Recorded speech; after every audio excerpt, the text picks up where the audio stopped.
చిరంజీవి గారి 156వ చిత్రం విశ్వంబర. ఈ విశ్వంబర సినిమా 200 కోట్ల బడ్జెట్తో నిర్మించారు. ఈ సినిమాలో చిరంజీవి గారు, త్రిష నటించారు. ఈ సినిమాను హైదరాబాద్లోని అన్నపూర్ణ స్టూడియోస్లో 13 విభిన్న సెట్లు సృష్టించి నిర్మించారు. దాదాపు 8 సంవత్సరాల తర్వాత త్రిష గారు మళ్ళీ తెలుగు సినిమాలో నటించారు. అనుష్క గారు, అసిన్ గారు అందుబాటులో లేకపోవటం వలన త్రిష గారిని ఎంపిక చేశారు. విరామ యాక్షన్ సీన్ చిత్రీకరించడానికి 54 అడుగుల 14 మీటర్ల హనుమాన్ విగ్రహాన్ని పెద్ద సెట్లో ఏర్పాటు చేశారు. ఈ సినిమాకు దర్శకత్వం వహించింది మల్లెడి వశిష్ఠ గారు. ఈ సినిమా నిర్మాణ సంస్థ యువి క్రియేషన్స్. దీనికి సంగీతం అందించిన వారు ఎంఎం కీరవాణి.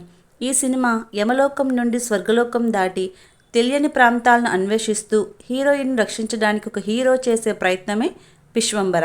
ముఖ్యంగా మన గ్రంథాల్లో వివరించిన 14 లోకాల్లో అత్యున్నతమైన సత్యలోకం నేపథ్యంలో ఈ సినిమా జరుగుతుంది.